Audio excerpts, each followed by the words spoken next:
Hello বন্ধুরা, ভিডিওটা করতে একটু দেরি হয়ে গেল। দেখো, এটা রুই মাছ। মাছটা ভাজা করছি, একটু লাল লাল করেই ভাজা করছি।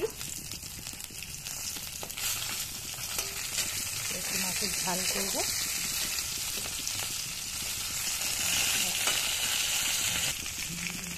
মাছটা ভাজা হয়ে গেছে, একে একে তুলে দেবো। এবারে মশলা রেডি আছে।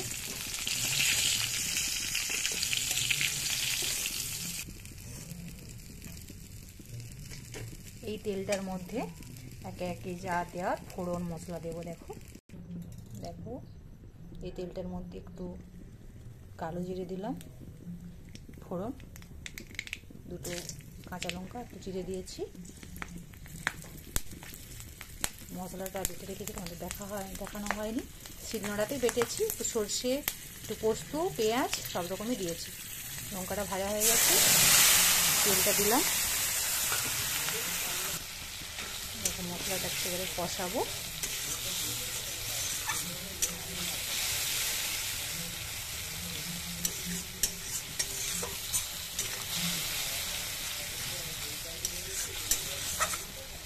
কষানোর পর যখন তেল ছাড়বে তখন জল একটু দেব।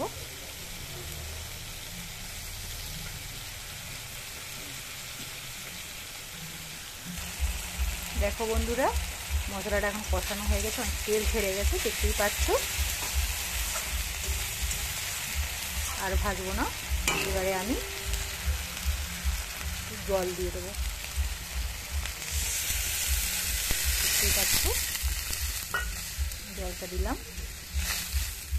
জলটা যখন ফুটবে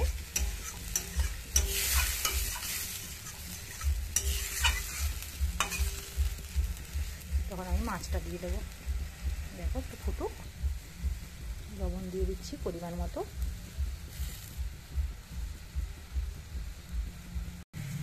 ফুটছে, এবারে মাছের মাথাটা দিয়ে দিলাম একে একে করে।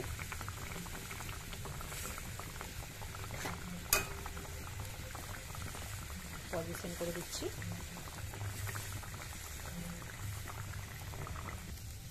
দেখো তোমরা, হয়ে গেছে, প্রায় হয়ে এসেছে।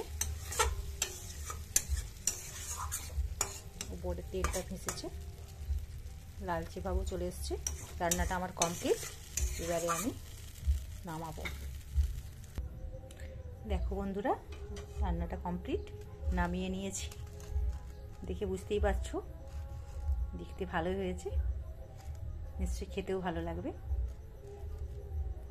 এই রেসিপিটার নাম হচ্ছে, ঘরোয়া পদ্ধতিতে সবাই তো আমরা করে থাকো, রুই সর্ষে। এটা আমার নিজের মতো নাম দেওয়া, তোমরা তোমাদের মতো দেবে। ঠিক আছে, কমেন্টে জানাবে।